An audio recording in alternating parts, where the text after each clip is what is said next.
যে তিন ব্যক্তির উপর আল্লাহর অভিশাপ করে ডাইরেক্ট আল্লাহ সুবহানাহু ওয়া তাআলা অভিশাপ দেন।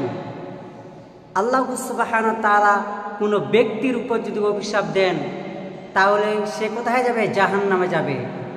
সে দুনিয়াতে বরবাদ আর আখিরাতেও সে শেষ।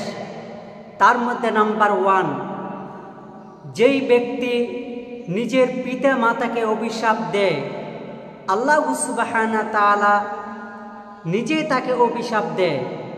ওই জন্য পিতা মাতাকে আপনারা কোনোদিন অভিশাপ দিতে যাবেন না, না হলে আল্লাহ সুবহানাহু ওয়া তাআলা আপনাকে ডাইরেক্ট অভিশাপ দিবে।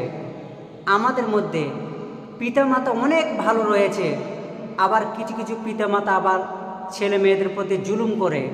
জুলুম করুক, তবু আপনি প্রতিবাদ করতে যাবেন না, তার বিচার আল্লাহ করবে। সে যদি কাফেরও হয় তোমার আব্বা মা, তবু তোমরা পিতা মাতার প্রতি অভিশাপ করবে না। তাহলে আমাদেরকে পিতা মাতাকে অভিশাপ দেওয়া চলবে না, না হলে আমরা ধ্বংস হয়ে যাব। 1 নাম্বার। 2 নাম্বার ভুলটা হচ্ছে, আমরা যখন পশু জবাই করি তখন অন্য কারো নামে জবাই করি, তো আল্লাহ সুবহানাহু ওয়া তাআলা তাকে অভিশাপ দেয়। আল্লাহ সুবহানাহু ওয়া তাআলার নামে জবাই করতে হবে।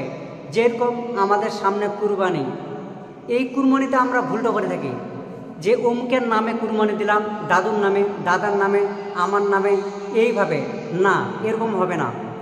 আমি অমুকের পক্ষ থেকে আল্লাহর নামে কুরবানি দিলাম, অমুকের পক্ষ থেকে আল্লাহর নামে কুরবানি দিলাম, একমাত্র আল্লাহর নামে পশু জবাই করতে হবে। তাহলে যে ব্যক্তি অন্য কারো নামে, আল্লাহর নাম বাদ দিয়ে অন্য কারো নামে জবাই করবে, তার উপর অভিশাপ। 2 নাম্বার, যারা বেদাতিকে আশ্রয় দিবে, যারা বেদাতি তাদেরকে আশ্রয় দিবে, তাদের উপর অভিশাপ। বেদাতি বলতে যারা বেদাতি করে, কোনো ব্যক্তি আল্লাহ নবী সাল্লাল্লাহু আলাইহি সাল্লাম যে হাদিসটা বলেছে ওটা বাদ দিয়ে নিজে নিজে তৈরি করে, এটাকে বলা হয় বেদাতি। এই বেদাতিকে যারা আশ্রয় দিবে, আল্লাহ সুবহানাহু ওয়া তাআলা তাদের প্রতি অভিশাপ দিবে। ওই জন্য এই 3টে জিনিস থেকে আমাদের বেঁচে থাকতে হবে। 1 নাম্বার, ওই জন্য আমাদের 3টে জিনিস থেকে 1 নাম্বার, পিতা মাতাকে অভিশাপ দেওয়া চলবে না, নাহলে আল্লাহ তাআলা তোমাকে অভিশাপ করবে। 2 নাম্বার, পশু জবাই করতে হবে 1 নাম্বার। 2 নাম্বার, পশু জবাই করতে হবে শুধু আল্লাহ সুবহানাহু ওয়া তাআলার নামে, অন্য কারো নামে না। 3 নাম্বার, বেদাতিদেরকে আশ্রয় দেওয়া চলবে না। আল্লাহ সুবহানাহু ওয়া তাআলা এই 3টে জিনিস থেকে আমাদের সকলে বাঁচিয়ে রাখুক। আমিন।